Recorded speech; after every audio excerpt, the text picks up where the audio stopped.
All right, good morning, everybody. It is July 1. This is the Budget Committee meeting. I'm going to call the meeting to order. Roll call. I'm here. Councilmember Green is here. Councilmember Moreno is here, albeit in the back. And I will move for approval of the minutes for the May 15th, 2025 meeting. Councilmember Green will second. That's all right. We got to still wait for Councilmember Moreno to give her yay or nay.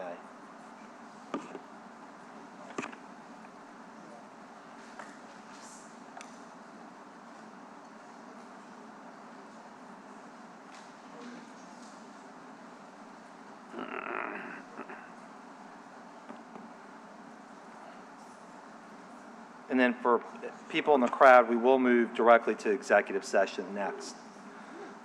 And as soon as we're done with that, we'll come right back out. Thank you.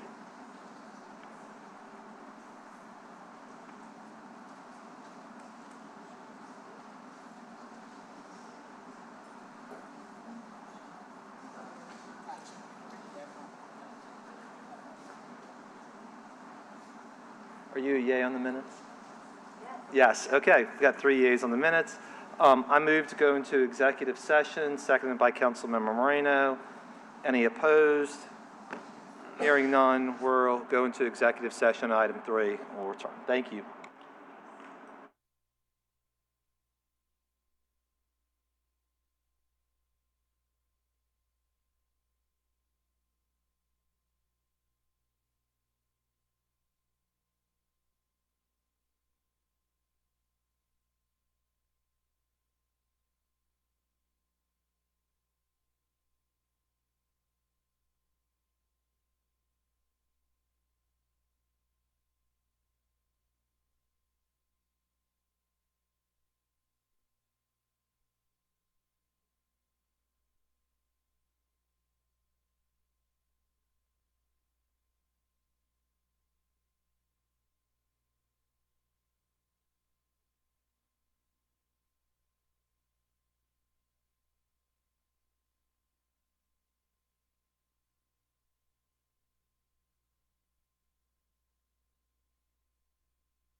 administration to ask them about this so-called.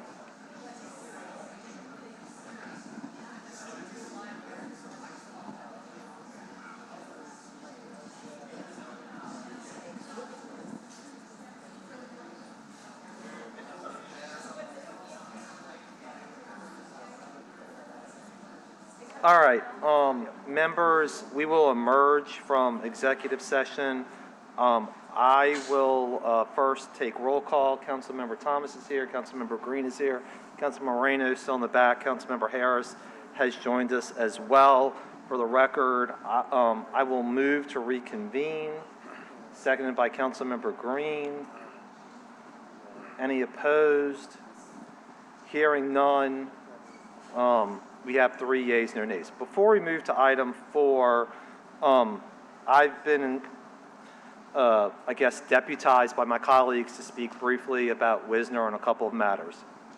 Number 1, the board that exists for Wisner has formally authorized, as of today, Tulane's interest to be transferred to the city of New Orleans.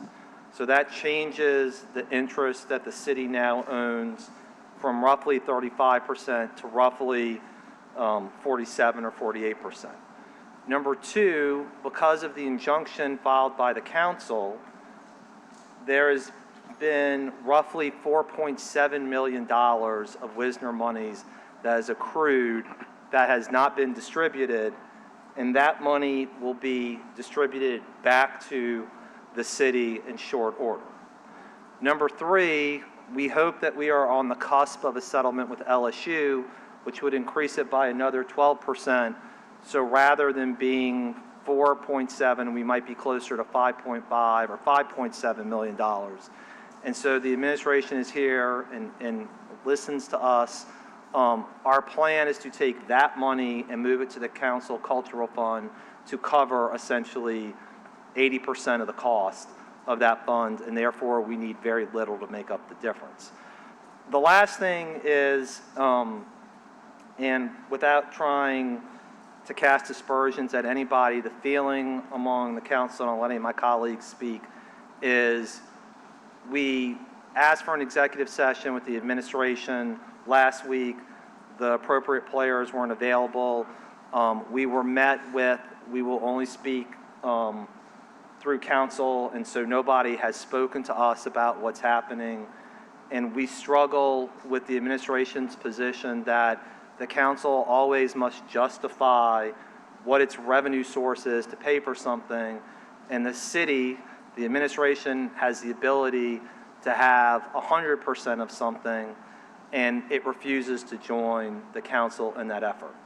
And so, at least for me, for the next 195 days, I don't want to hear anybody from the administration ever use the word revenue stream to me. I don't want to hear it. I will not listen to it, because at best, it is not intellectually honest to say that we are concerned about revenue streams at all points, and the city is actively leaving one on the table at this moment. Councilmember Morell.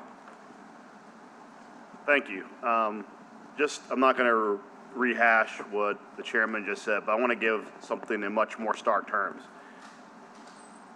There is no trust with the city of New Orleans and the heirs in this entire situation. Going back to when Mayor Landrieu won the lawsuit, this is money the city should have always had.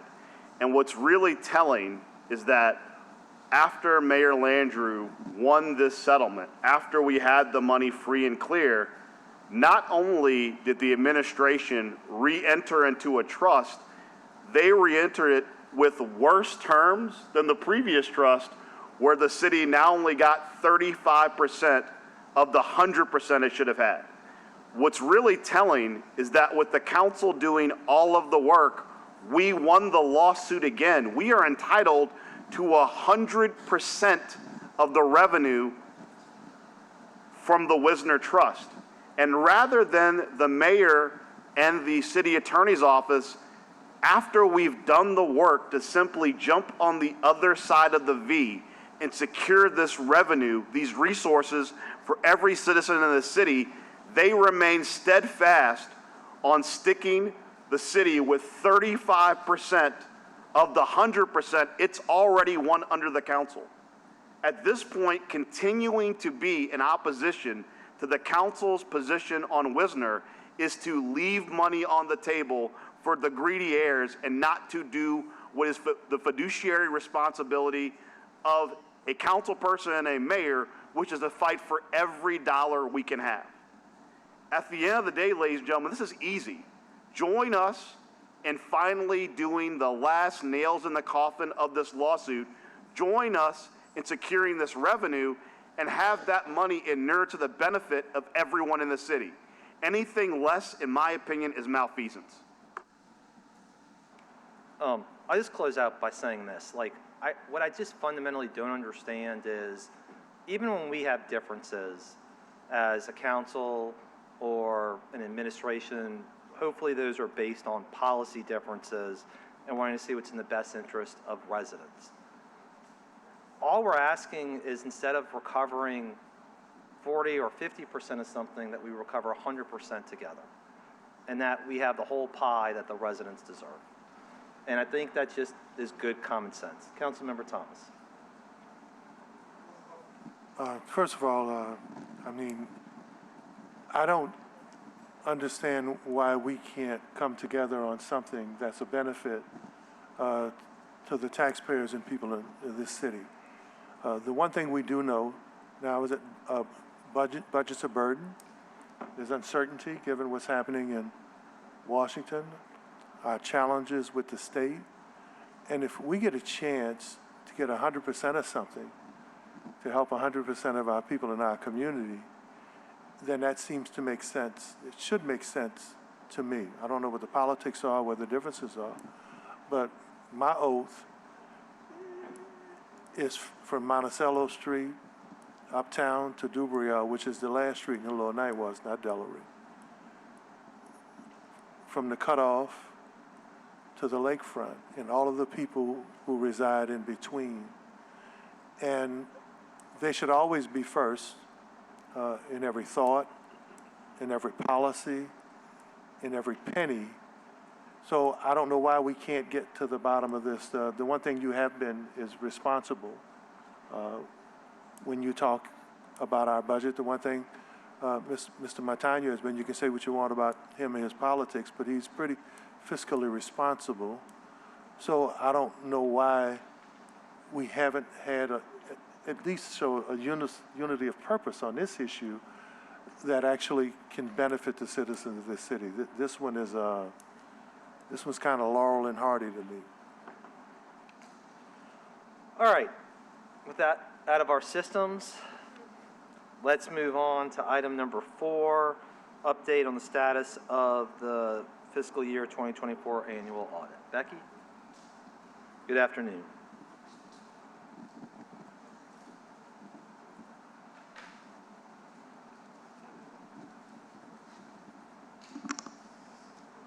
Good afternoon, council members. I am here to report to you that we, as a partner of Carr, Riggs & Ingram, in consultation with the city administration, needed to request an extension of time in order to file the audit for the year ended December 31st, 2024. This extension was requested due to primarily 2 reasons. One, there were a number of schedules and information that was delayed due to some resources that had to be redirected due to the suit with the Orleans Parish School Board. And secondly, also there was a bit of a delay in obtaining the contract with another firm in order to do the single audit part of the engagement, and that contract did not get procured and signed until late May. And with the number of audit programs, major programs that you have, it was a significant task to try to get that done in that time frame. With that being said, I did speak with Mike Wagaspak, the legislative auditor. He said that it was not a problem at all, that they would be approving that extension request. We did, although you were able to request an extension for 90 days, and that's what he'll be granting, we only requested an extension for 30 days.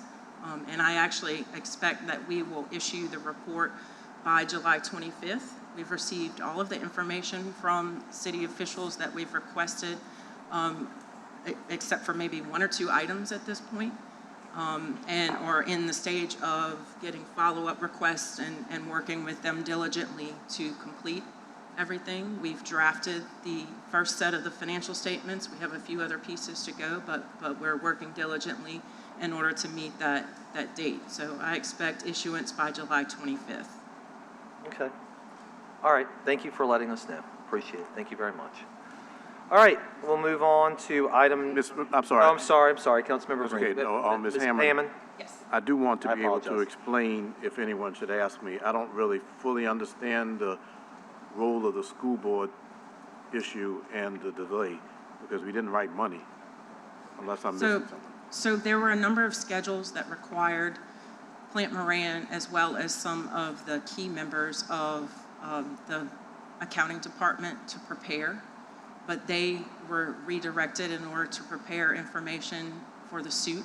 So obviously they had to do that first before they could prepare those items for the audit. And the timing of that just delayed things where they couldn't get that with enough time for us to do the things that we needed to do with those schedules. This was based on the administration's suit? What do you mean? The suit with Orleans Parish School Board. How long could that take? Well, I mean, if it's some of that information, if they're asking for information related to property taxes and those types of schedules, I mean, that can take several weeks, if I'm not mistaken, you know, in preparing information, which then diverts that person that's preparing, you know, other accounts receivable schedules that we need related to property tax. So, I mean, that was a major schedule that we were not able to get on time. I mean, it's only 30 days. I'm not going to question it Correct, too yeah. much, but I'm just questioning how a lawsuit like that could delay. But you said there's other factors too. Yes, Deputy Director Frida Richardson. Also understand that we also have the LLA audit that is going on related to OPSB and that discovery as well.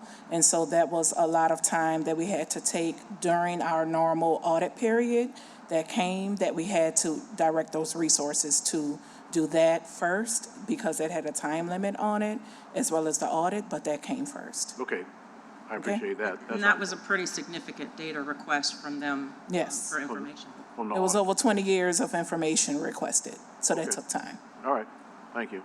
All right, thank you very much. All right, up next, item number 5, presentation on the proposed revenue bond sale.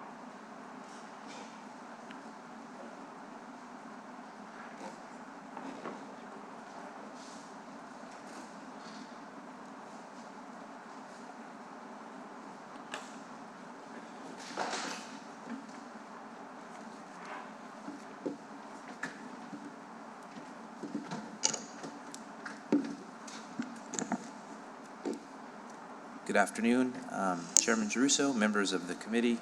I believe we're ready to get started. We have 2 presentations today.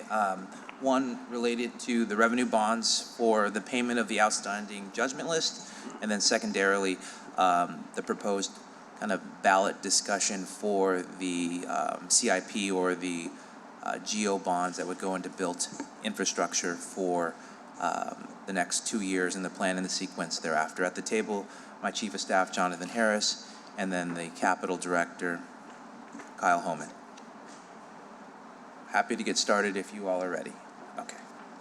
Go ahead.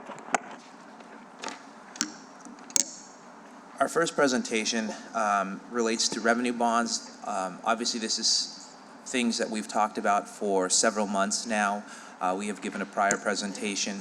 The goal and the anticipation of this discussion and ultimately the council and the mayor decision is to issue debt to pay off the long-standing judgment list that has dated back, I believe, decades. This is a proposal, should the council want to go forward along with the administration, that we think is thoughtful and strategic. I think some of the details of timing are going to be important, as we are kind of in a unique situation with our cash flow and the timing of taking on additional debt. I think it'd be worth having some longer discussions on that, just on timing. But overall, this is the plan that we feel is thoughtful to pay off the entire judgment list. It is important to note that this is only for old judgment. This would not solve the future judgments that would be concerning the city, should there be some, assuming that there will. So I'll, just for the sake of the public edification, I'll kind of read through the presentation so that we're all on the same page. So what this will provide is a summary of the actions taken in response to the unpaid judgment list and a plan to pay off the list by the end of 2027. The New Orleans City Council passed an ordinance in '24 requiring a series of steps to be taken by the city's law department and the chief administrative office to manage unpaid judgments owed by the city. The administration, the council's budget chair, and the city's co-financial advisors, as well as bond counsel, have been participating in significant amounts of working groups planning how to best address outstanding and future judgments and settlements. The presentation details progress made over the last year and anticipated next steps should you all want to move forward, including a submission of proposed funding plan and resolution to authorize the issuance of revenue bonds in the coming weeks.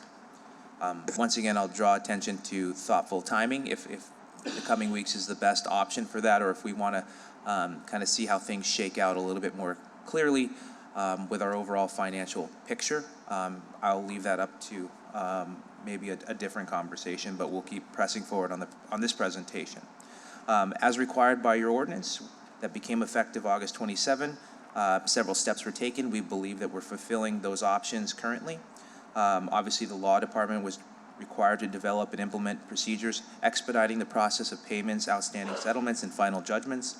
The law department was then required to offer settlements to persons or entities with unpaid judgments dated on or before December 31st, 2005. If there are any judgments that remain unpaid because of the balance in the city's judgment fund was exhausted, the ordinance would require the CAO's office and the law department to provide you all with a funding plan and recommendations for satisfying the remaining outstanding principal balance of the city's unpaid judgment list. The city attorney's office maintains a spreadsheet of aggregated records of outstanding judgments owed by the city to various judgment creditors, called the unpaid judgment list, that we've heard ad nauseum about over the last several years. The total principal amount reflected in the law department's unpaid judgment list as of December 31st was $89 million and some change, reflecting 444 outstanding judgments. 2 class action lawsuits became final in 2024 that ballooned this total amount. The John Johnson case, which is Gordon Plaza, for $37 million, as well as the McMahon case, which is the traffic camera safety program, for $25 million, both class action. Though the total balance will rise and fall as payments are made and new judgments are rendered, the proposed funding plan will use $89.3 million as the current principal balance to be paid for by the end of 2027. For comparison, this is roughly equal to 11% of the city's annual general fund. Ordinance required that we provide a funding plan and identify potential funding sources to satisfy the remaining unpaid judgments. Walk you through the options that we evaluated there. I won't go into too much detail for each of those items, but obviously the general fund, which would be the least recommended path forward to pay unsettled judgments, simply because those are such precious resources. The judgment fund, which is something that already goes into effect, millage revenue, savings, and revenue bonds. Savings is also something I would steer us away from as well. Ultimately, revenue bonds could be a solution to address this long-standing list. Once again, it maybe won't be the solution moving forward, but at least can address that long list of $90 million, presuming that the law department can settle those. The statute allows us to issue revenue bonds and allows the city to receive an infusion of cash once they're sold to repay. We are currently looking and evaluating, along with our financial advisors and bond counsel, 2 series of limited tax bonds issued to pay judgments in workers' compensation claims against the city. We borrowed $10 million in 2016 and $10 million in 2017 to be fully paid by the end of 26 and 27, respectively, using revenues from the city's ad valorem tax for general municipal purposes. So our ad valorem taxes would be our pledge. Paying judgments against the city is an allowable general municipal purpose, meaning the city can borrow money for this purpose using the pledge of ad valorem tax for the general municipal purposes as security for debt. The issue of new additional debt, the city must make sure that its pledged revenues will be sufficient to cover principal and interest payments for both existing and new debt. The city is currently paying off its existing debt secured by the ad valorem tax for general municipal purposes through 2030. Debt service payments due each year vary slightly but do not exceed $18 million. The 12.23 mil ad valorem tax for general municipal purposes is estimated to generate approximately $65 million in revenue as of 2025. Our financial advisors have provided some hypothetical financing scenarios based on a hypothetical issuance of $90 million, which reflects the larger amount, to satisfy the unpaid judgment list by the end of 2027. Each scenario structured the debt so that the city would pay as little as possible until the existing debt rolls off in 2030, at which point payments would increase to repay the debt over the total of 20 years following the bond issuance. This table below really illustrates kind of whether the city can afford or absorb the additional borrowing costs of the new revenue bonds while continuing to pay the borrowing costs of existing revenue bonds. The idea essentially is to use our principal payment of what we provide to the judgment list to pay the debt service. The city can afford to absorb the additional borrowing costs of new revenue bonds because of the millage generates enough revenue, clearly, but the general fund impact must be considered. To absorb the additional borrowing costs is what I highlighted just previously. The annual appropriation is $2 million in general fund revenue to the judgment fund and can be repurposed to pay the debt service on the new revenue bonds, as the revenue bond proceeds will be used to pay judgment creditors directly going forward. Additionally, capacity generated by the retirement of the city's Series 2016 and 2017 and 2021 revenue bonds can be used to pay debt service on the revenue bonds. Based on spring 25 market conditions, it appears financially feasible for the city to issue revenue bonds in multiple tranches because the city can dedicate roughly the same amount of general fund revenue toward debt service going forward, avoiding any increased pressure on the general fund by taking on new debt. Based on the ordinance and based on the thoughtful calculation of potential revenue streams, my recommendation is to utilize revenue bonds. I think the only discussion worth really having in the complexity of our financial structure is the timing of issuing this debt to pay the outstanding judgments in total owed by the city, which is approximately $90 million. Obviously, we've been thoughtful and thorough in developing this plan based on your ordinance and have had multiple meetings with financial advisors and bond counsel articulating scenarios and projecting methodologies to ensure that we are accurately reflecting the needs of the judgment list and the timing that potentially the law department could settle these judgments. What you don't want to do is issue a bunch of debt, take on a bunch of debt, and have it just sit and not be able to settle the lawsuit. So we were thoughtful about the timing of that, and we'll have to work very diligently with the law department to ensure that that comes to fruition. The funding plan will recommend issuing 2 tranches as recommended to satisfy the principal balance. Following, as I mentioned, all the meetings, we would authorize the $90 million in revenue bonds, and if approved by the council and signed by the mayor, the state bond commission, the authorizing resolution would provide flexibility to issue 1 or more series of bonds based on market realities and other circumstances, an aggregate principal of not exceeding $90 million. We recommend is selling $40 million in revenue bonds in 2025 and $50 million in 2027, which will allow the city to satisfy the remaining outstanding balance of the city's current unpaid judgment list by the end of 2027, should that be the accelerated timeline that we are thinking of. The next slide is a hypothetical annual debt service schedule that we use to evaluate and make this recommendation. Obviously, I'll address any questions you have toward the end if there is questions related to the debt service. And then lastly, the impact on the general fund. The funding plan will recommend using 2 tranches as mentioned, structuring the new revenue bond repayments, leveraging the existing $2 million already going into the judgment fund, and repurposing the net savings due to the repayment of the existing revenue bond debt. Obviously, we can minimize the negative impact on its general fund by issuing these new revenue bonds. And after the Series 2021 revenue bonds are fully repaid in 2030, the general fund will realize a notable savings compared to 2025. So we will, in simple layman's terms, defease a significant amount of debt that will allow us to have a larger debt service payment. Next steps, should we continue to move forward in this time and in this period with this project, we would address the council in the coming weeks, develop a funding plan, as we mentioned. We'd submit the funding plan adoption, as early as July 10th, and to stay on track with the delivery of the bond proceeds. Obviously, we'd have to have a few amendments to allow needed expand allowable uses for the annual appropriation of the judgment plan, simply stating right now the $2 million has to go directly to the judgment fund. The council would have to amend to allow us to pay the debt service for the judgment. So a few kind of technical legislative tools and instruments that we'd have to work together as we have been with the council thus far. But overall, that is the goal of the plan, and I think in response to the council's legislation and the administration's work to develop a funding plan that we think is thoughtful, prudent, and the only outlier that I would say, two outliers for all candid nature, is the timing of taking on the debt as it relates to our other presentation relative to our GO bond, and then second, the plan to pay future judgments should we have or accumulate those. So with that, I stand for any questions.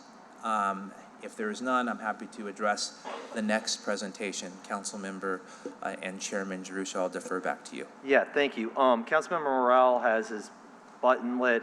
My suspicion, just candidly, is council members are going to have some comments, questions, concerns about the bonds that are non-revenue generating. So what I'd like to do is keep this on the revenue bond sale in R25366, and then we'll move to the next. Councilmember Morrell.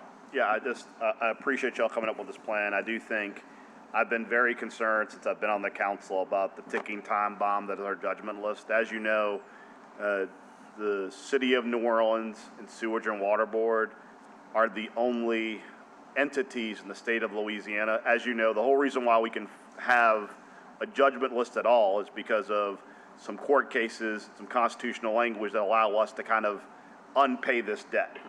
The challenge we've had, and I've said this since I've been here, is that our debt is so significantly higher than the average of every municipality in the state.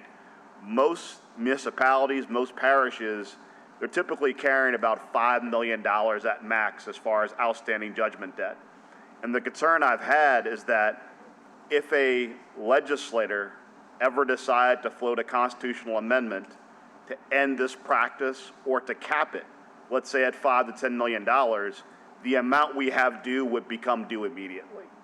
And I think tackling this outstanding debt, bringing it down to a manageable level in line with other parishes and municipalities would insulate us from that problem. But it's something that keeps me awake at night, because literally what we see at the legislature with different legislators targeting the city specifically, if they were to put this on the ballot and they were to highlight that the City of New Orleans has so much in outstanding judgments, I have no doubt it would pass the state of Louisiana, and we'd be staring down the barrel of upwards of close to $100 million in judgments we'd have to pay immediately. So I appreciate y'all doing this. I know we have to do a lot more conversation around it, but it's a liability we have to get control of because it could blow up in our face at any given moment.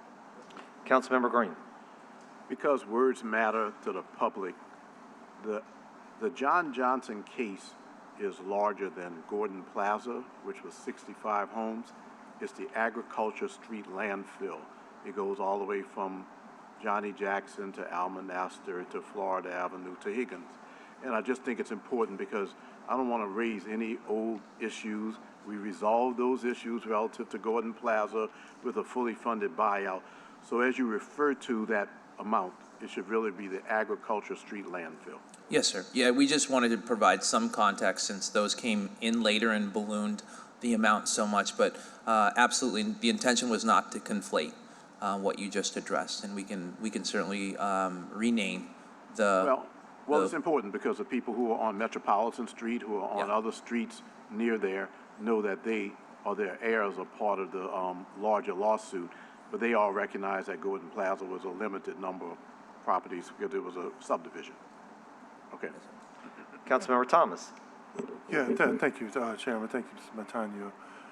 What's our plan to pay, as we accumulate more debt, what's the plan to pay due debt, especially given our constraints now?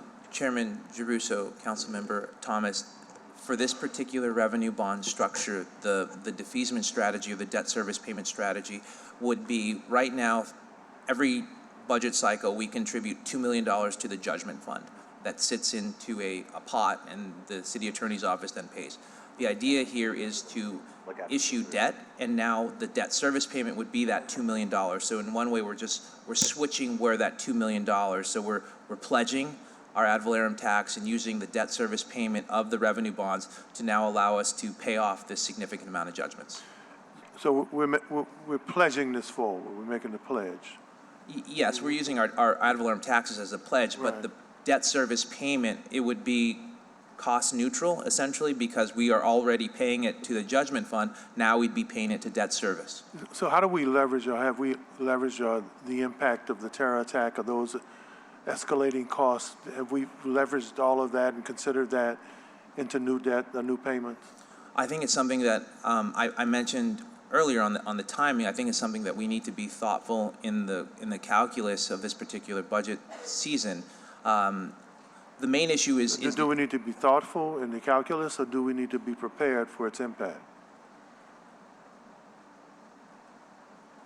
if I understand your question, I think the answer is yes to both, but not in a way that, as the council member says, this is a liability. This is on our books, right? We owe this. At some point, we're going to have to pay it. Right. It's either now or later. So it's going to be a liability. It will never go away. I think the thoughtful plan here is to figure out what is the best timing to pay it and how we are paying it.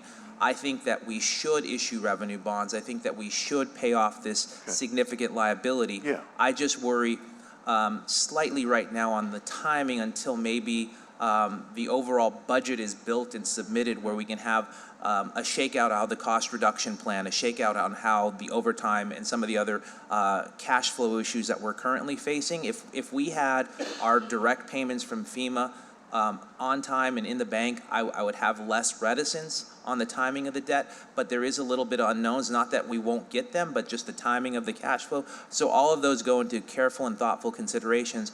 I have not had significant pressure from the council to move this forward fast, where we're not able to do the due diligence, and I think that's where the conversation carries. So in summation, I think that we should move forward on this. The timing is going to be really reflective and intrinsic on both the analysis of the challenges we're facing from the deficit perspective and the cash flow issues. And have we figured out the impact of the terror attack and those costs? Have we, in our calculus, do we have a number there yet, and how we're going to deal with that? Yes, sir. We are addressing it through, I've sent several emails over the last couple of weeks on a cost reduction strategy, one to curtail overtime, to require external agencies to use their fund balance, a hiring freeze for non-public safety agencies. So the way that we're addressing the excruciatingly high costs of the terror attack and some of the other travesties that we've talked about through the snowstorm or the jailbreak and all the above is to cut our costs. We have to reduce our expenses to be able to make this year fit. And what was that number? Without being like with a very, very sharp pencil, it's probably close to the $60 to $80 million. It's significant. We'll manage through it. It's a multi-billion-dollar budget. That's a huge number, but it's manageable to be able to address where we need to be to capitalize. But the public needs to know what the impact, that is $60 to $80 million for a lot of budgets. $60 to $80 is a lot, especially the way people are struggling. And given some uncertainty, especially in the projections that you've given to us, and some of the realities that our budget chairman has made us aware of, $60 to $80 million moving forward, that's a real number that's going to impact real people, real programs, real places. Council member, I don't disagree. I don't disagree at all. I think we're doing our best to manage as softly of an impact as possible so that the public, we hope and anticipate, should not feel the pain of those cuts or reductions. Well, $80 million is pain. Now, how you feel the pain determines on what the medicine is, or whether you're sedated or not. You might not feel it at all. We can't sedate the public from $80 million. And there needs to be some realities moving forward, because I keep hearing about these impacts that are going to be on the next budget, and people are getting used to, especially the couple of years I've been here, let them have it, money here, money here. And the last few budgets, and our chairman's tried to prepare us for this, the last few things I've heard is that there's going to be a whole lot of uncertainty moving forward, and costs that have been accumulated because of things that were not foreseen, that are ultimately going to impact this budget and delivery of services and the public. And that's not a casual conversation, because whether we're here or not, charter services and programs and city functions still have to go on. If you can come, if you get your calculus together, you come with some of those numbers and those realities, and could you share that with me so I can take a look at it based on future projections and Sure. what has to happen? And we got your list, but when you mitigate pain, you're not getting rid of the pain. Right. And Councilman, some of those extraordinary circumstances are one time, and the one thing that And it could happen again. It can, absolutely. And that's why I want to reiterate and double down on the importance of the $100+ million reserve that is meant to be there to address those unknowns, which is currently happening right now. And then lastly, the thing that I will say that's unique about this previous budget that was passed in anticipation of the future budget is that we used a lot of general fund dollars for things that I hope and anticipate can be used either through the judgment fund and or the capital fund. Anywhere between, it's probably $25 to $35 million could be freed up in the general fund if we just switch it over to the capital fund. So there's some thoughtful and intelligent ways to use the appropriate money for the specific projects. Yeah, and that was going to be kind of my next step, because, you and I have talked about philosophy about the fund balance and how much you ought to have and what you ought to unforeseen and bond rating and potential emergencies. And now some of your caution kind of seems to make sense to me. But this is also, when you talk about impacting services, that's also potentially could be an emergency, especially if it affects the budget and our charter responsibility in delivering services. So, wow, Budget Chairman, there's some real realities moving forward that are becoming more and more real. Thank you.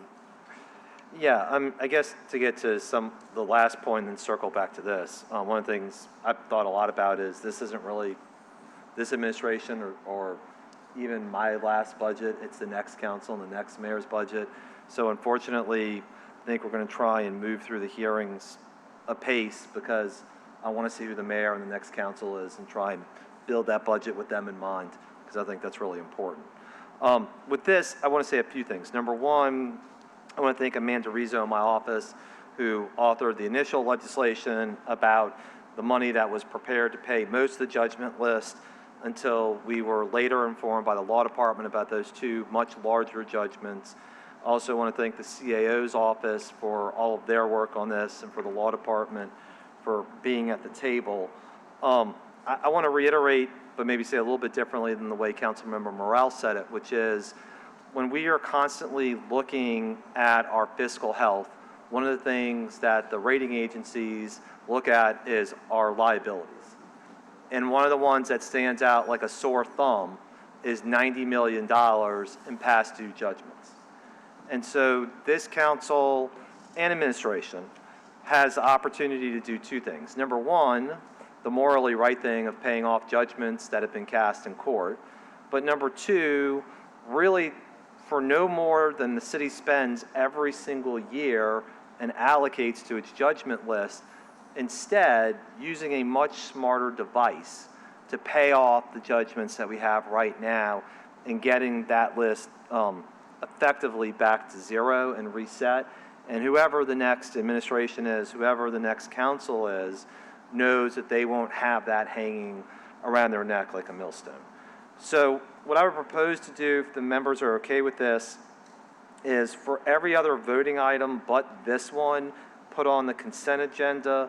I'd like to just not vote on this at this moment, not because I don't believe in it, but because I'd like all members to be co-authors at the council meeting on July 10th. Is that okay with everybody? I mean, we can vote as a sign if you want to, but to me, it seems like it's an unnecessary act, and I think it'd be good to have all 7 of us on this instrument. So that's what we'll do. All right, and then Ms. Spears, everything else we vote on will go on. By the way, just as a matter of housekeeping, if you're here on item number 13, which is sanitation, that's being deferred. So just letting anybody know about that one. All right, so Mr. Montano, thank you for the presentation. I think obviously we'll report it favorably and then vote on this on July 10th with all members likely as co-authors. Can we now go to any other presentation, particularly by capital projects? Thank you very much. Yes, sir. Chairman Russo, members of the committee, would dive into general obligation bond sale propositions. As you noticed, the crowd is a little bit more full. I have directors here to be able to speak more intelligently on specific projects that the council may or may not have questions toward that myself or Kyle are not able to address. Just want to reiterate, I think one of the most important things in a fiscally sound budget strategy and an overall portfolio evaluation is ensuring that you are using capital dollars to their highest and best use. Over the course of years, there has not been a sequential general obligation program, whereas there has been in many other cities throughout the country. What I highly recommend, both for this administration and all future administrations, is a continuous GO bond program. Anywhere between 2 or 3 years, you can thoughtfully plan, you have money to execute, and it almost becomes as natural as your operating budget. So ensuring that New Orleans is set up for the next 30 years, and you can manage your debt to ensure that you have this opportunity, is going to be vital, I think, for the long-standing issues of streets, roads, irrigation, public safety facilities, buildings, and the like. I think that is where there has been a significant downfall without properly organizing and strategizing the long-term benefits of a GO bond program. So what we have presented here today is a proposal for the next GO bond program that will be available for the next council, the next administration. It's, I believe, important and imperative that we at least set it up for success, just for the short term and the long term of the city's health, specifically its infrastructure, moving forward. And I would recommend that any large entity, with the amount of pledge that you have through your general obligations, whether that's Sewage and Water Board or anybody else, develop similar programs that would address GO bond funding programs for capital expenses. So I will provide some background for this. Some of this may just be old history and regurgitation from previous presentations that I've had over the course of the last 7 years, but I think it's thoughtful for if anybody's watching or cares to know more specifically about this. So obviously, general obligation bonds are secured by the full faith and credit of the city and paid for by the special advertorium tax levied by the Board of Liquidation. Of course, the Board of Liquidation is a very unique structure. I think representatives of the council, I'm on the board, and some other business leaders and other affiliates are part of this board, and it essentially manages the debt. And I'll be very honest, credit agencies love the structure of the Board of Liquidation. It fully pledges and guarantees that these debt payments are assured and paid for. So I'm a big fan of the Board of Liquidation. Obviously, these bonds can only be used for purposes approved by the voters, and the capital expenditures permitted by the Home Rule Charter. Bonds can purchase equipment with a lifespan of 10 or more years. The city's last authorized to issue improvement bonds in 2019, leading to 2 sales in 2021 and 2024, totaling $500 million. Of course, we got some premium on that as well, and nearly all those proceeds from the sales have been spent or currently appropriated to capital projects in various stages of completion. The planning for capital projects Long-term planning and sustainable financing are required to effectively deliver services and execute capital improvement projects for the city of New Orleans. Now, obviously, we wish and anticipate that was the case in the first issuance, but we had some things come up, and we had to divert and move several different bond programs to address imminent needs, whether that was Phase 3, whether that was Gordon Plaza, or a whole plethora of other situations, a power plant for sewage and water board, high priority items. Hopefully in the future, as this, I hope, pans out over the next decades and decades to come, you will have a significantly more planned and predictive spend over these GO bond funds.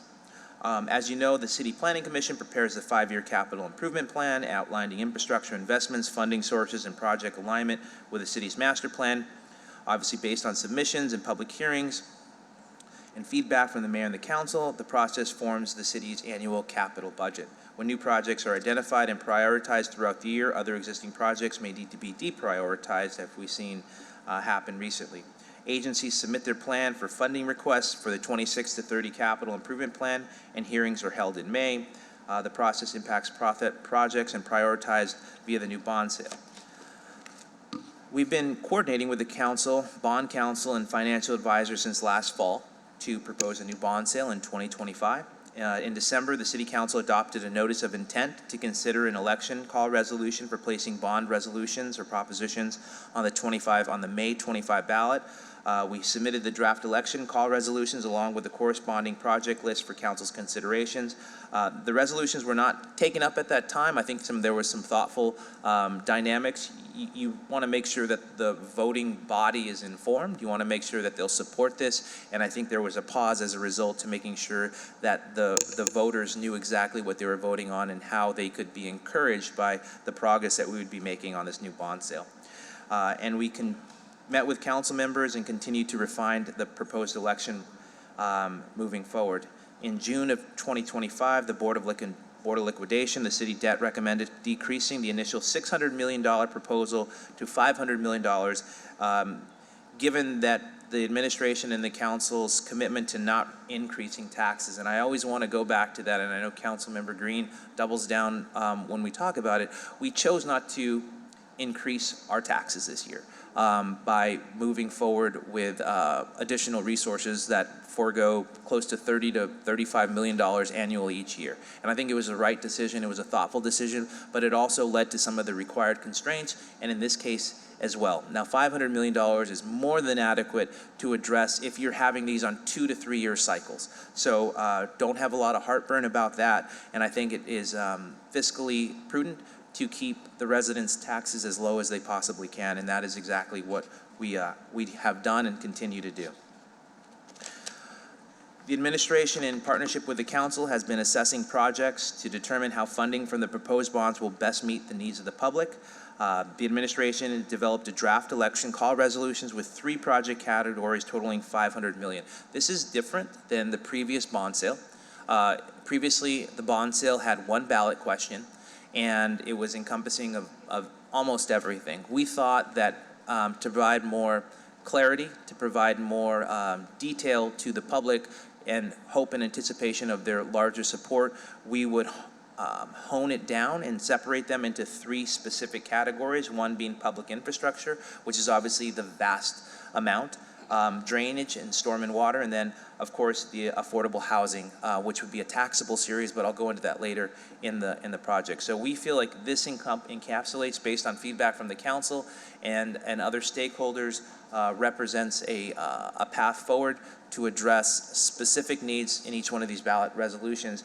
A lot of other cities have multiple GO bond resolutions. I've seen them as many as 15 that the voters choose. We think to isolate it at least in 3, and if in the future administration and councils you want to grow that or decrease that, obviously that is there is precedent for all of it. So recent submissions from the 26 to 30 planning process that list all the infrastructure and draining projects for the future bond sale.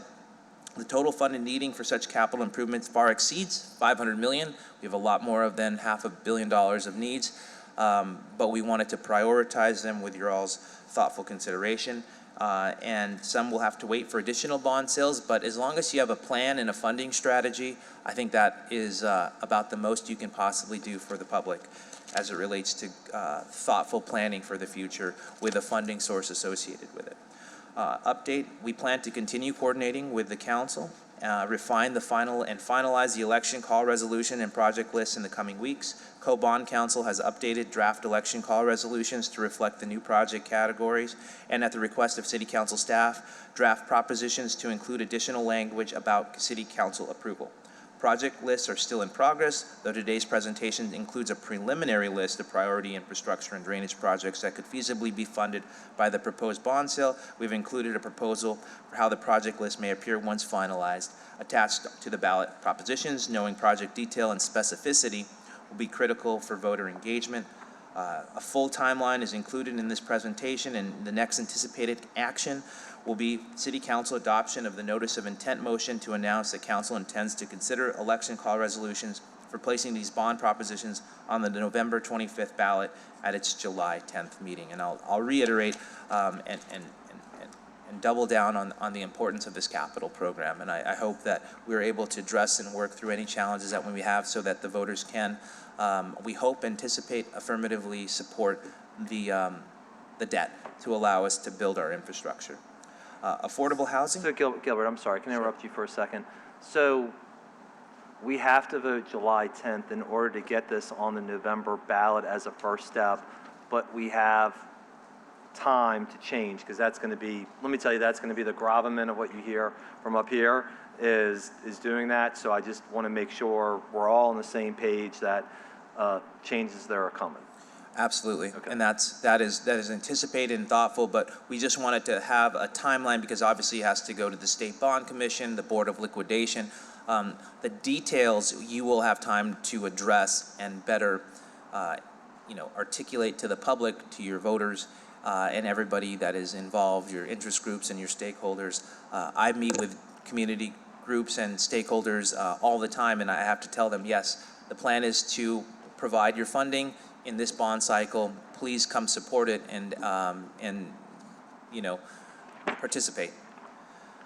On the affordable housing, the administration is developing a draft election call resolution to propose the issuance of $35 million in bonds for affordable housing projects. The Housing Trust Fund charter provisions approved by voters in November 2024 require the amount equal to 2% of the city's annual budget to be appropriated annually for the purposes of ensuring the availability of affordable housing for low moderate income residents within the city starting in 2026. I want to thank Councilmember Harris for working with us. I had great fear that we would just be pulling away from the general fund, and you were very reasonable and thoughtful to allow us to use capital funding for many of these needs. We do understand some will still have to come from general fund, but I believe this is a thoughtful and long-term solution for the city to have a really long-standing affordable housing program as opposed to a competing interest with general fund dollars. So thank you. $35 million is estimated to provide a little more than 2 years' worth of the 2% Housing Trust Fund minimum. But once again, you will continue, and I hope to continue to issue these GEO bonds in a sequential and timely, efficient manner. The program funds to create, expand, and preserve home ownership opportunities and affordable housing units. If approved, bond proceeds could be distributed via notice of funding availability or internally as a NOFA or appropriated into the Housing Trust Fund. Additionally, affordable housing project timelines are lengthy and sometimes unpredictable. Therefore, a specific project list was not included in the affordable housing proposition. Anyone that's done affordable housing project knows that there is probably 5 to 10 sometimes strings of revenue that have to go to an overall development deal, and sometimes they work out and sometimes they don't. So pinning specific projects with specificity would be deleterious for the overall picture, simply because one project may not get X funding and then it would hold up $10 million of funding where project 2 would be able to move forward tomorrow. Gilbert, can I interrupt you here? So I get that you're not including specific projects, but I see that according to the list that we just received today, there are specific projects like the Pythian, the River District, that were cut from the economic development portion of what you're calling infrastructure. Is that why? We didn't want to name projects? I will try to answer that, but then I'll lean into to Kyle. Originally, yes, I believe that we had proposed 5 different categories, and then with discussions between council members and others, we thought it more thoughtful to shrink that into 3. And so some of what was under the economic development projects got pushed into the public infrastructure with the specificity. Those I do not believe. What's unique about affordable housing projects is they're going to be taxable bonds, and those others are not taxable, so they were rolled into the public facilities as opposed to the affordable housing. That's the main difference. But Kyle, if you want to add or interject, feel free. Yeah, I just want to clarify that from the economic development list, we looked at the proposed scopes, whether it would be affordable housing or infrastructure improvements, or if it was a city-owned public facility. And then we moved those projects into these different categories, and then we had to prioritize them to get within that reduced amount of 500 million. All right, I really, we're going to schedule a meeting with you, I think tomorrow, to really try to hone in on these projects and exactly what happened. Again, I just got this list today, my team just got this list today of proposed projects that are being cut. And I'm sort of interrupting you now because I have to leave, I have a time limit here. But I do want to talk really in depth about what we're calling to cut and what we're funding going forward. Joe? Well, My question was, I just wanted clarity if we're actually cutting or we're just moving them. so we moved ones that, and it's really based off of the taxable and non-taxable. Some of these are not city-owned properties, so they would not be eligible under the infrastructure category. So if it was more of affordable housing scope, then that's why it made it into the affordable housing category. Then that's part of the 35 million, Yes, which was originally going to be 50 million, but we cut it by 15 million, is that correct? correct. And- The original proposal was for 600 million, but making sure that we weren't going to have to raise taxes, it was reduced down to 500 million. And that included a cut of $15 million to affordable housing. Correct. Okay, let's talk tomorrow. Councilmember Morel. Yeah, just to highlight some of the concerns of, and agree with a lot of the concerns of Councilmember Harris, I noticed that the $2 million for library roofs is not in here. And what I want to kind of reiterate to everyone is, what you're giving us is your suggestions of what this should look like, correct? That's fair. Right, because at the end of the day, the council is going to draft the ordinance, the council is going to actually create the instrument. And though this is a good framework, we're still going to have some final conversations on what's included and what's not included. And I know, particularly when speaking for Friends of the New Orleans Public Libraries, they have been waiting on their $2 million for roofs since before this term started. And the fact that it's not in here is very, very problematic for me. Now, to Councilmember Harris's point, I'm not going to belabor it today because we will ultimately have the final say with the chairman as to what's in here and what's not in here. So we'll continue to discuss which priorities should move forward. But that has been, I'm happy to see that NOMA's in here because they've been misled over HVAC probably for a decade, since Katrina, 2 decades. So I'm glad we have some specificity in here. I'm glad that the chairman is working on some language so the council has approval authority. To your point, I think having a list of projects and having the council and administration jointly have the ability to green light when money's spent because that project is ready to go is a good way to kind of drive traffic, the red light, green light of the conversation, because even with the list, you don't want to itemize your list because you could have a project that's a very good project that needs to move, but it's not ready to move. And part of the problem you see at the state level with capital priority is that one of the big challenges we had at the legislative level is you may have a priority 1 project that has the cash ready to go and the project can't move.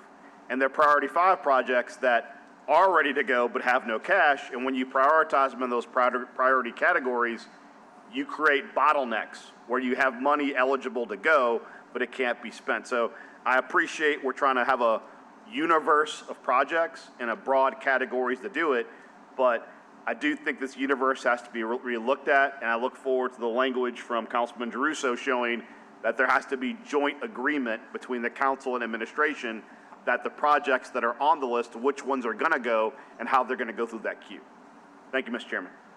Yeah, so I guess for everybody's sake, public and ours, what we'll do is we'll vote on the 10th for a notice to put this on the ballot for November. And then and then it has to go to the bond commission, obviously. And then before we vote to finalize it over those next weeks, we will work in close quarters to make sure the A list of people's capital priority needs are met. And so I know, Kyle, like you've started that, and some will get added in, some will get taken out, and that's just how it is to make sure and then we'll work collectively on the language, so that way the next council is comfortable that it is ironclad insofar it's in the four corners, but there's also flexibility if a majority of the council wants to change something because life, circumstances, whatever, have intervened. All right. We look forward to working with the council. Yeah, same here. Mr. Montano, is that it on this, or is there anything else we need to know? For the whole presentation or for the? Well, in life, I have a lot of questions, you know. I'm happy to just dive into questions. I wanted to be as fastidious in the presentation as possible, but if you'd like to go into questions for the sake of time, I'm happy to do that. Obviously, the presentation is online. It's available to the public to read and articulate, but if it's more value to dive into the questions while directors are here, I'm happy to pause the presentation and address your questions. Yeah, I mean, I think, again, this is kind of one of those the devil's in the detail type of things. I think in a broad stroke, everybody agrees that we don't have enough money to do infrastructure, and we want to see the city be successful, whether it's firehouses, streets, or drainage. We all agree about that. The question just is, what are the ones that maybe need prioritization, and then how to scale, and then what's the plan for this bond sale and the ones moving forward. So I think, again, it's just more of a detail-oriented thing rather than macro. Councilmember Thomas? Yeah, just briefly, Mr. Montano, you've been a pretty good steward, especially reminding us of bond rating and downgrading and the importance of emergency situations. And you're talking about these GO bonds. Does using any portion of it for judgments, does that affect the overall GO bond? And at some point, because could result in escalating general fund costs, could it affect our bond rating at all? No, I don't believe that the GEO bond infrastructure package will issue or concern our overall credit rating or credit. I think that I actually would argue that it would benefit it, simply because we'd be able to shift general dollar resources to capital program or capital funding that would free up general fund dollars, and that's why I'm highly recommending to continue to move forward on that. I think on the revenue bond, I think what I mentioned strategically on that, I think we just want to look at and have a value judgment on debt we're taking as opposed to liabilities of the judgment fund, the timing and the issuance of that debt, and what that looks like on our overall balance sheet. So it wouldn't disrupt on how we're accounting for debt and how we're dealing with debt right now? You don't think it'll disrupt that process? I think issuing GEO bonds would help our future financial issues by far and away significantly. It would probably want to be one of the greatest support mechanisms for your future general fund operating budgets if you have a continuous general obligation bond program. No, in terms of capital projects and leveraging and bonding out your requests versus what you use for bonds, that should have happened a long time ago. I appreciate that. Just in terms of our bond rating and our overall accounting and how we deal with debt, you're saying none of that will be really affected? With GEO bonds? Yeah. Well, I would never speak in absolutes, but based on discussions with our financial advisors, our bond counsel, what we're recommending is stable. As you know, we have our millage rate specifically for GEO bonds has dropped to almost 14.5 when it started with like 21 or 22. So the millage rate continues to decrease. Our defeasance schedule continues to advance, where we're paying less and less debt. And the timing and the financial stack that we're implementing and utilizing, I believe, comports. And let the public know what our defeasance schedule is, because that's important in terms of paying less debt. Yeah, so each year, it's like a home mortgage, right? I mean, you have a 30-year mortgage, and then every year you pay on it. It's exact same thing with debt. Our timeline is anywhere between 5 and 20 years, and you time your financial stack based on when you defease or pay off your existing debt. And the way we have it coordinated now, both on the revenue bond side and the GEO bond side, is to allow for the most capacity to be able to afford where we're going. As the revenue bonds, we structure the debt service payment so that when we roll off or defease existing debt, that principal payment goes up. So that's all part of the calculus when you're dealing with overall debt. Thank you. Thank you. Thank you. I mean, I just like, unless anybody has any other comments, I think everybody has reviewed and sort of trusts, again, the big picture, and we know that your team and Kyle have worked hard on this. The issue just, again, is what are the things that are all going to stay that are just absolutely untouchable, and then what are the ones that we're going to rejigger a little bit as a result? Councilmember Green? I just have a very specific question, actually. Where is the mosquito, termite, and rodent control board warehouse? It's in Gentilly, I believe. Does anyone have the address? It's by the lake. Where is it? Elysian Fields. That's where the office is. Leon C. Simon in Elysian Fields. D. Huh? D. That's Councilman District D. It's in District. Oh, was it mislabeled? I'm sorry. That's all right. I didn't have to. Sorry. say it now. I just want to make sure, because it could have been moved. I mean, it could have Okay. been a plan, but I understood that there was a plan to do some work. My apologies. In that space. I'll double check, because I don't know if this is the one out by the airport. So I'll get back to you on that one. That's also D. Just take a look at it, because I've been telling people that it was coming. So it's both of those locations are District D. That's all. All right. I mean, look, this is just like one of those things where detail We'll matters. work it out, yeah. Yeah, we'll work it out, and we know we'll keep the lines of communication open. Just, I know it's in the presentation, but when we vote July 10th, what is the final vote that we have to take to get it on the November ballot? August 7th. Okay, so members, just so everybody knows, obviously this week is July 4th, but effectively we have a month to work on everything. I think if we can put together a $1.8 billion budget, we can take care of this in that amount of time. So I appreciate the administration for their work. We obviously want to work with you and do what we all think is in the best interest of the city, and we know that you already started doing that. So we appreciate it. Thank you very much. Thank you. All right.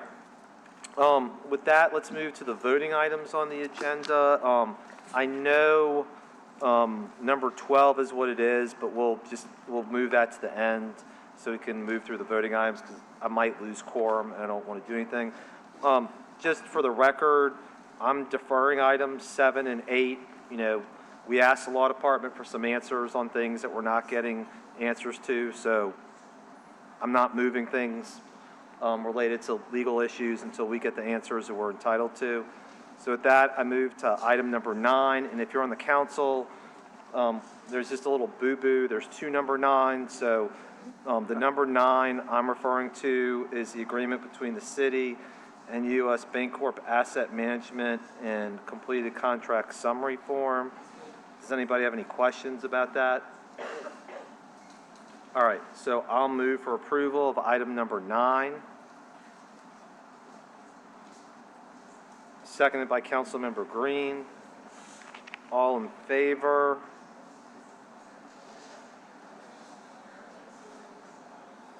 It's all right, the machine's moving slow. Any opposed? Seeing no opposed, that's 3 yeas, no nays. Item number 10 is the agreement between the City of New Orleans and Stevens Body and Fender. This contract is for automotive body and sheet metal repairs and services for vehicle and equipment operated by the City of New Orleans. And the total maximum payable amount of the contract is $1.7 million. Are there any questions? Seeing none, I move for approval. Seconded by Councilmember Green. All in favor? Aye. Aye. And just again, Ms. Spears, these items we're going to vote on will go on consent, please. Okay. Item number 11 on the agenda is an agreement between the City of New Orleans and Safe Built. This is temporary staff augmentation for building and safety services. This provides services, Department of Safety and permits for building inspections, residential, commercial, as well as reviewing inspection reports. That's all important. I move for approval. Seconded by Councilmember Green. No opposition. Then that matter too will go on consent with 3 yeas. Item number 13 on my agenda, but that is labeled 12, if you have this one, is being deferred, the one about sanitation. Item number 14 is a capital projects reorganization, and it de-appropriates $180,545 and appropriates a little over $12 million. Mr. Holman, Kyle? Hey, Kyle, is there anything we need to know on item number 14, the sort of de-appropriation, reappropriation, the capital fund de-appropriates $180,000 and reappropriates $12 million? No, it's just general update to the capital fund. We reconciled several FEMA projects and we had some new appropriations, so just getting those added. Okay. Anybody have any questions about that? All right, seeing none, I will move for approval on item number 14, ordinance calendar number 35143, seconded by Councilmember Morel. Members, if anybody opposes, please say so. Seeing none, move forward. Item number 15 is ordinance calendar number 35144 and 145. This is to appropriate funds to various departments. This is to cover expenses related to money owed to the NFL, to New Orleans Sports Foundation and others. And candidly, we just need to move this along. So I move for approval of item number 15. May I have a second? Seconded by Councilmember Green. Any opposition? Seeing none, 4 yeas, no nays. Members, I'm going to make one exception to the civil service rules. Sewage and Water Board has a job classification for environmental series hiring. It's 16R motion M25348. Since this doesn't hit general fund and is not part of the city's hiring, I would suggest that we vote to move this forward, given that A, the critical need, and B, the fact that the financial concerns aren't the same.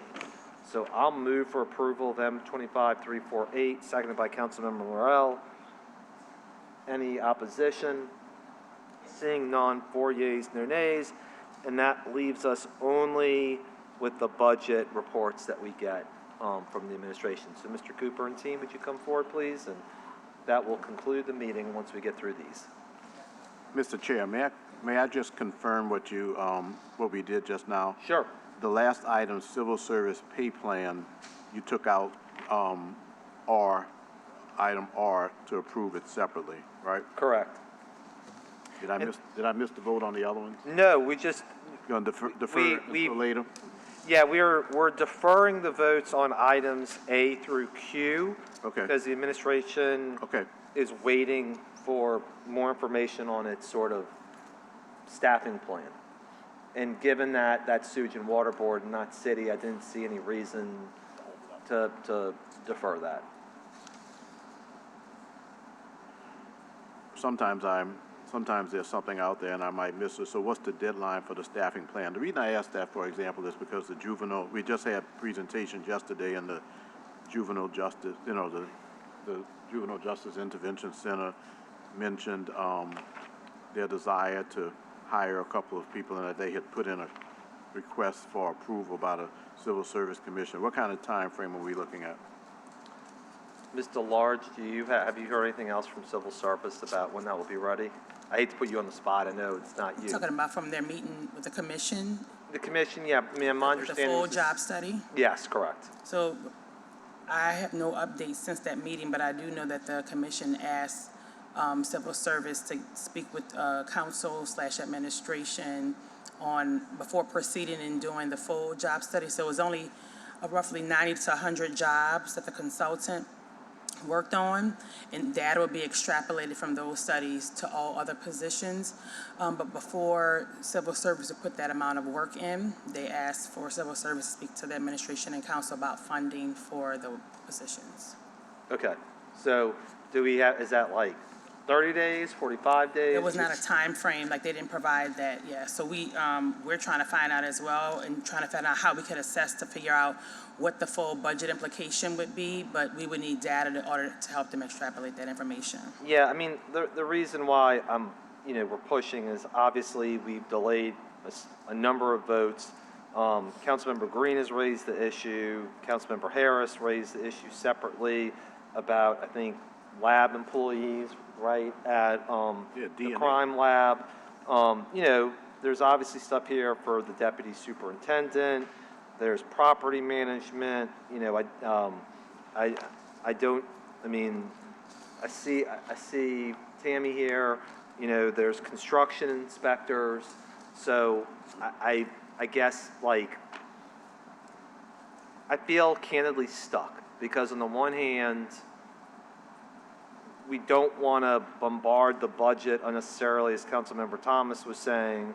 But on the other hand, we don't want to inhibit progress either. So let's say this.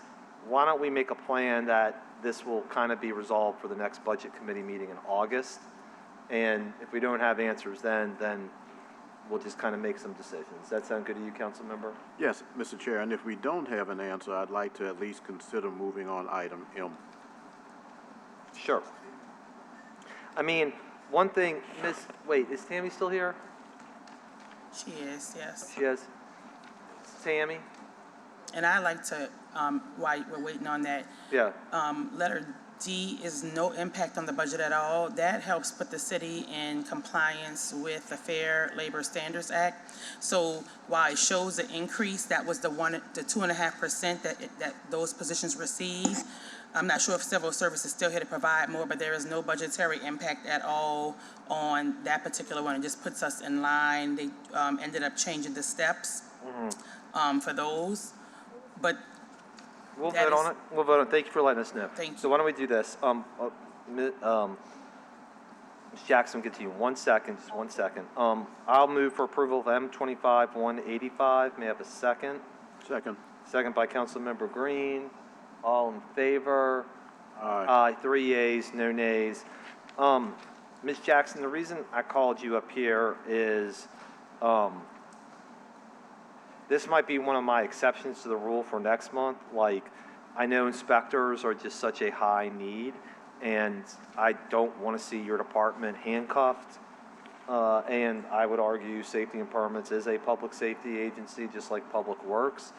Are you having problems hiring inspectors right now for construction projects as a result of the rates Yes, being we're so low? competing with the construction industry.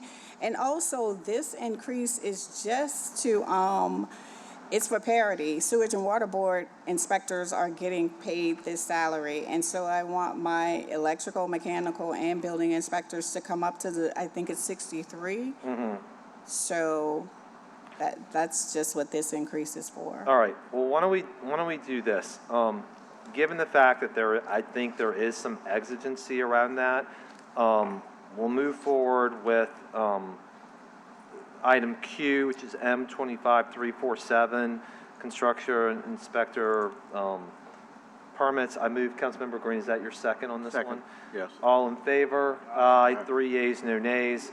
Thank you. We'll Thank you. And Mr. Large, so the record is clear. We approved 15D, which is M25185. We approved item Q, M25347 for construction inspectors, 25348 for Sewage and Water Board.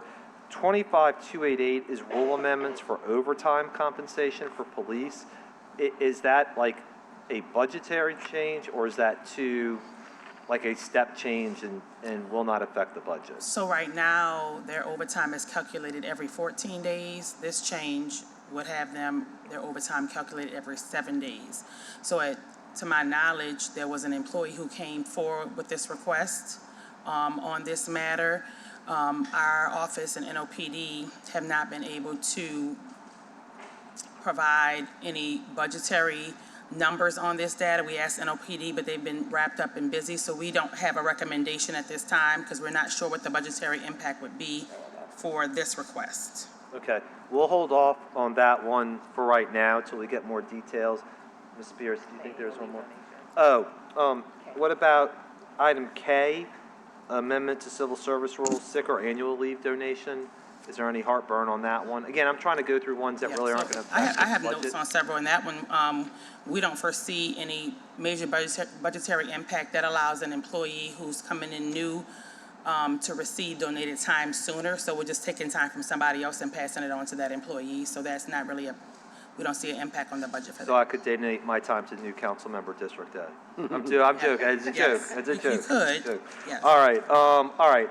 I'll move for approval on K, which is 25237. Second. Seconded by Councilmember Green. All in favor? Aye, 3 yeas, no nays. So again, just for the record, D, K, Q, and R under item 15 all passed, and we'll go on the consent agenda. All right, so that just leaves the regular revenue and operating. And I'm sorry, G, looking at G, just so you know, that one could actually be a reduction in the budget. And that's because they're restricting who would be able to receive that special rate of pay to specific pay grades. Love that, Brandy. All right, well then I'll move on G2. Second. Councilmember Green wants to second that. All in favor? Aye. Aye. So 3 yeas, no nays. So again, so clarification for record, D, G, K, Q, and R are all voted, approved, and will be on consent. All right. Yes. Thank you for Thank you. for helping us with that. All right, let's just knock out the revenue report and we'll be adjourned. Thank you. I have a couple of points I'd make. Is there anybody have any questions specific to receipts report? I don't really have any about receipts. I do want to look at just personnel real quickly and make sure we're trending all right there, because Sure. that was the one maybe 2 meetings ago that caused some more heartburn. So if you don't mind going to that one. Unfortunately, there's probably still heartburn because the number has not been updated. So the report that we have up right now is for ending of pay period 4/26/2025. There was a report that was submitted to you all, I believe, yesterday. That's right. Today. Today. For the pay period ending, May 31st. And so the numbers are pretty much in sync from there. What we have not had an opportunity to do at this time is to see any of the updates and changes to some of the personnel cost reduction methods that are in place, including the hire and freeze, that we have, monitoring overtime and working with departments on overtime budgets. So we're hopeful in the next few reports we'll be able to see some of that data trending to make updates here. Sorry. So like the bottom line is these numbers aren't great. There's new numbers that just came in today. And again, either in a late July or early mid-August meeting, we should have some different We news. should see some movement. We should see some movement. Communication has gone out to departments about overtime budgets provided for the remainder of the year, and monitoring directly with that.